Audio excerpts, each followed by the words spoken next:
Semoga kita selalu menjadi kepanjangan tangan semesta untuk menyampaikan cinta kasih-Nya yang tanpa batas. Karena tangan kita adalah tangan Dia. Sebagaimana Allah menyatakan di Quran, Yadullah fawqa aydihim. Tangan Allah ada pada mereka. Dan mereka itu adalah makhluk yang bernama manusia. Pohon walaupun tinggal di pinggir sungai, dia tidak punya tangan untuk mengambil air. Tentu saja manusia dengan tangannya dialah yang diharapkan menjadi sumber cinta kasih bagi pohon. Kalau ada pohon yang mati di rumah, jelas bukan salah pohon. Salah manusia tidak menggunakan tangannya. Karena manusia kebanyakan ego, hanya memikirkan dirinya sendiri. Kita lupa bahwa tangan kita adalah tangan Allah, dan tangan ini dititipkan kepada kita adalah suatu kemewahan, agar kita selalu menjadi kepanjangan tangannya untuk menyampaikan cinta kasih-Nya kepada semua makhluk. Berbahagialah orang-orang yang sudah bisa merasa sebelum terasa, sehingga tangannya selalu saja murah hati. Ketika melihat orang lain susah, tangannya segera bergerak mengambil sesuatu yang bisa meringankan kesusahan orang lain. Tangan kita hari ini bisa masuk ke kantong saku baju kita, itu mewah. Jadi kalau ini tangan ini bisa masuk ke kantong saku celana, dan di saku celana ini ada uang, dan kita bisa mengambil uang dari saku celana, itu suatu kemewahan. Karena suatu saat tangan ini tidak bisa lagi dimasukkan ke dalam saku celana. Mari kita rasakan semua kemewahan yang diberikan semesta pada kita saat ini. Bisa duduk tegak seperti ini, itu mewah. Bisa mendengar suara saya dengan jelas, itu mewah. Karena suatu saat telinga ini tidak akan bisa seperti sekarang lagi. Bahkan bisa memasukkan kancing ke lubang baju, itu juga suatu kemewahan. Pernah menyaksikan ada orang habis stroke, sedang melatih tangannya, refleksnya yang tidak ada ingin dikembalikan, memasukkan kancing ke dalam lubangnya itu berjam-jam. Dan selama ini kita hidup tidak berkesadaran. Ketika kita sedang membasuh tangan, pikiran sudah di meja makan, sehingga kesempatan untuk menikmati sensasi air ke tangan kita, kesempatan untuk bisa menikmati tangan kita yang bisa digerakkan untuk saling membersihkan tangan kiri dan tangan kanan, hilang. Momen itu tidak ternikmati lagi. Coba jadikan setiap momen itu adalah tujuan. Jangan dijadikan momen itu hanya sarana untuk mencapai tujuan. Karena kalau itu hanya sarana, tujuannya di masa depan, maka kita akan terus ditarik-tarik ke masa depan, sehingga kita kehilangan momen. Itulah manusia yang rugi. Bisa duduk seperti ini, mewah. Bisa melipatkan kaki seperti ini, mewah. Bisa bersila, itu mewah. Karena banyak sekarang yang mungkin sudah tidak bisa bersila lagi. Melipatkan kaki saja merupakan sesuatu yang sangat sulit. Oleh karena itu, mari kita hadir di sini saat ini, sekarang. Hidup itu saat ini. Nikmati semua sensasi kemewahan yang diberikan semesta kepada kita. Nikmati kemewahan nafas kita, karena dengan nafas telinga ini juga menjadi mewah karena bisa mendengar. Dengan napas mata ini menjadi mewah karena bisa melihat. Dengan napas apapun yang kita santap menjadi mewah karena semuanya menjadi terasa rasanya. Makanya leluhur kita mengatakan makanan saja itu sudah suwarga loka. Su itu artinya adalah saripati, warga itu artinya kumpulan, loka itu artinya tempat. Jadi suwarga loka itu kumpulan segala saripati. Saripati udara, saripati api, saripati tanah, saripati air memanunggal menjadi jeruk, menjadi apel, menjadi anggur. Karena otak kita sudah rusak sejak lama, lalu mengabaikan semua kemewahan-kemewahan yang disuguhkan semesta kepada kita. Makanya saya kadang-kadang mau makan saja tidak berhenti air mata itu mengalir. Karena begitu luar biasa kemewahan yang disajikan semesta. Dan menjadi tidak luar biasa ketika pikiran kita mengabaikan saat ini. Makanya di dalam kajian kita yang sebelumnya saya menyampaikan bahwa yang namanya berserah diri itu adalah hadir di sini saat ini sekarang, menerima semua hal yang terjadi saat ini tanpa ada penolakan sedikit pun. Karena semua sumber masalah manusia berasal dari penolakan, dan penolakan berasal dari penghakiman yang diciptakan oleh pikiran. Izinkan pikiran untuk menghakimi, maka pikiran akan terjebak, ini benar, ini salah. Yang disebut benar oleh pikiran diambil, yang disebut salah oleh pikiran ditendang jauh-jauh. Terus menerus seperti itu, mencengkram, menendang, mencengkram, menendang. Lalu kita kehilangan kesempatan untuk menikmati hidup ini. Bukankah itu yang terjadi selama ini, bukan? Oleh karena itu, saya mengajak kita semua, yuk kita selalu hadir di sini, saat ini, sekarang, rasakan kekuatan saat ini setiap saat. Dan rasakan kedamaian, rasakan kemewahan. Ketika pikiran kita diizinkan bergerak sedikit saja ke masa depan, maka kita akan cemas dan takut.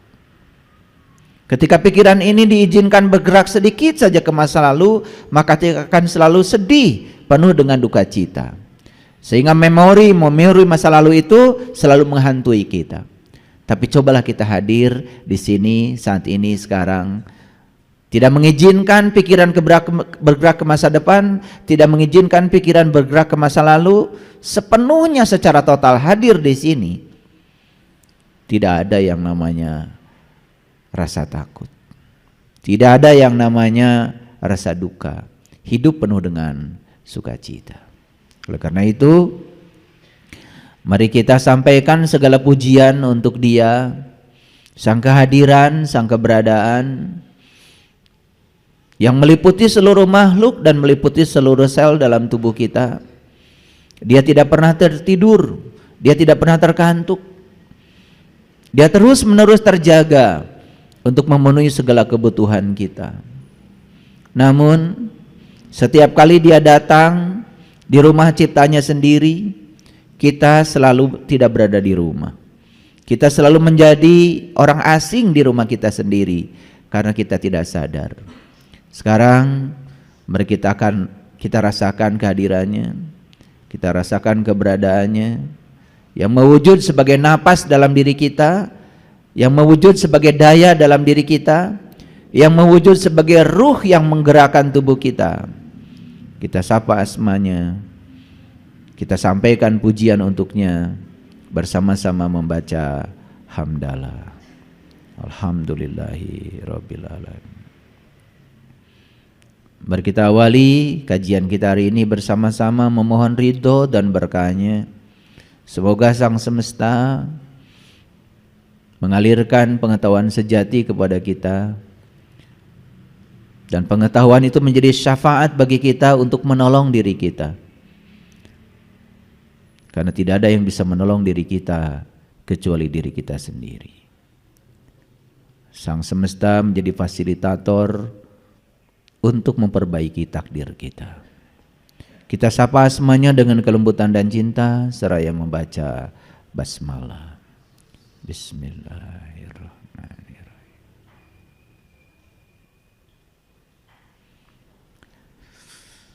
Para hadirin, para sahabatku yang dirahmati Allah, Hari ini saya akan membagikan sebuah rahasia.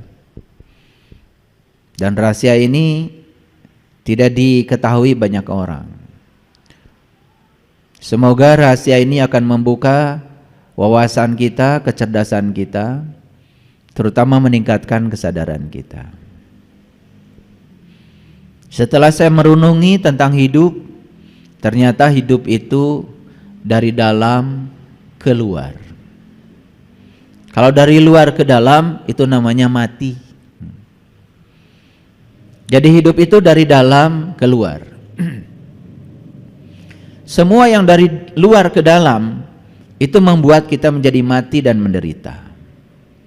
Tapi semua yang bergerak dari dalam keluar membuat kita menjadi hidup. Jadi itu bedanya hidup dan mati. Hidup itu dari dalam keluar, kalau mati itu dari luar ke dalam. Ada kata-kata bijak, saya tulis besar-besar di sini. Small change can make a big difference. Sebuah perubahan kecil saja dapat membuat sebuah perbedaan yang besar. Perubahan di mana? Bukan perubahan di luar, tapi perubahan di dalam. Sebuah perubahan kecil saja di dalam, kita akan takjub dan kagum, karena semua akan menjadikan perbedaan yang sangat besar di luar. Oleh karena itu,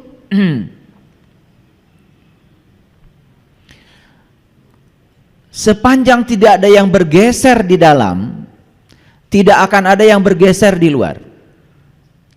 Sepanjang tidak ada yang berubah di dalam, tidak akan pernah ada yang berubah di luar. Jadi kalau kita ingin merubah nasib hanya sibuk di luar, maka kita akan terjebak dalam kesia-siaan. Kan ternyata satu-satunya cara mengubah nasib adalah mengubah bagian yang terdalam dari diri kita sendiri. Banyak kata-kata bijak yang sudah kita dengar, ternyata pikiran itu menghasilkan perkataan. Perkataan menghasilkan perbuatan. Perbuatan menghasilkan kebiasaan. Kebiasaan menghasilkan karakter. Dan karakter itulah yang membangun nasib. Jadi kalau kita ingin mengubah nasib, ya subah saja sumbernya. Dan sumber perubahan nasib adalah pikiran. Jadi sepanjang pikiran kita tidak ada yang bergeser, sepanjang pikiran kita seperti patung, tidak ada yang berubah, jangan pernah berharap yang di luar akan berubah. Kira-kira itu tema kita hari ini, dan saya akan mengajak kita semua untuk membuktikan kedahsyatan ini. Sedikit saja perubahan di dalam, maka kita akan terkagum-kagum karena di luar akan terjadi perbedaan yang sangat besar. Mari kita masuk dulu pada satu perenungan. Kesulitan itu hadir dalam hidup, ternyata bukan untuk melemahkan kita, tetapi kesulitan itu dihadirkan semesta justru agar kita menemukan kekuatan kita sendiri.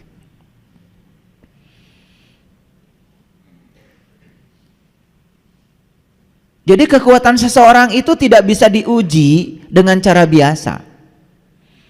Seberapa kuat seseorang itu ya dihadirkan oleh semesta yang namanya kesulitan. Dan ternyata kesulitan sudah terbukti selalu mengantarkan seseorang untuk menemukan kekuatan dirinya. Oleh karena itu, kalau doa itu jangan sembarang. Kita tuh kalau doa kepada orang itu semoga dilancarkan, dimudahkan. Dan itu sudah menjadi kata-kata umum itu.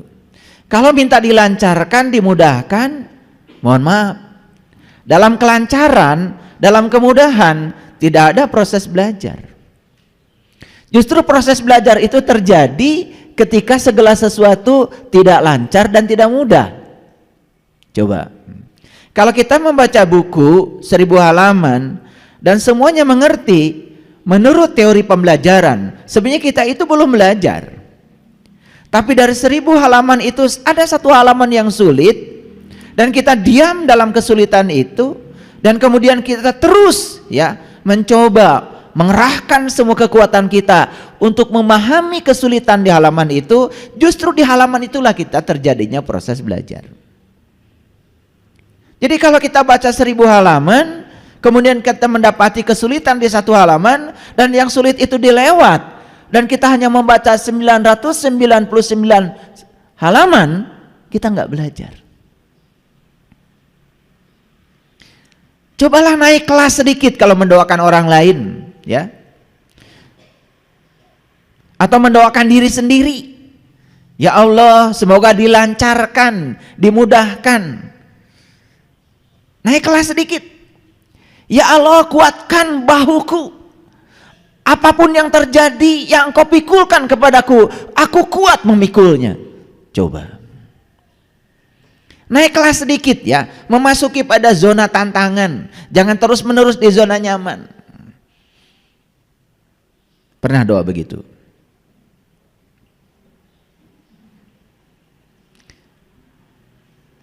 Jadi saya juga baca di WA grup yang konon katanya itu ada grup orang-orang yang berkesadaran, doanya masih begitu.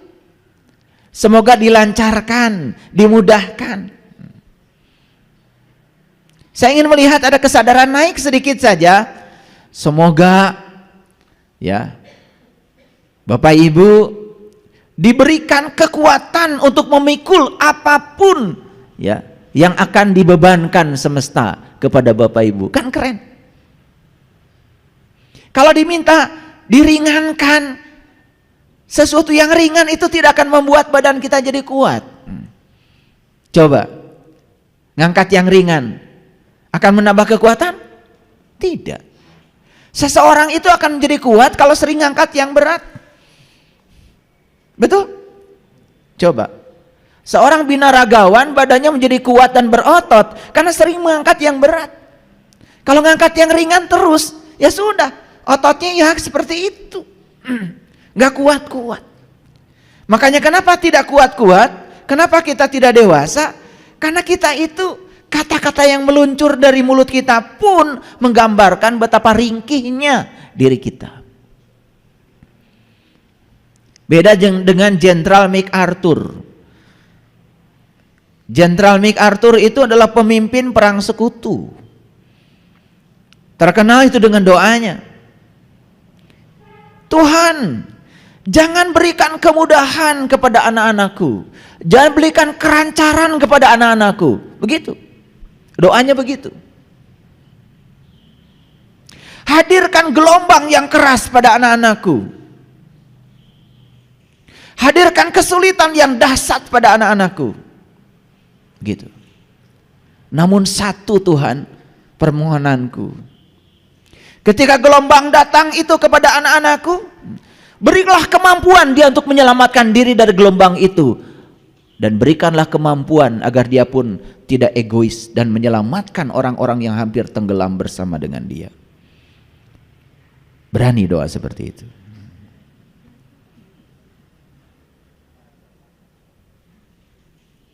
Berani. Kita ini kadang-kadang suka aneh. Ingin hidupnya luar biasa, tetapi cara hidup kita biasa. Padahal hukum alamnya sederhana. Jika cara hidupmu biasa, hasil yang akan kau raih ya biasa. Karena hal yang luar biasa hanya bisa dicapai lewat cara yang luar biasa. Jadi kalau kalian itu hanya berbuat baik sama orang yang baik sama kalian, kan itu biasa. Tapi kalau kita bisa berbuat baik sama orang-orang yang jahat sama kita, itu baru luar biasa.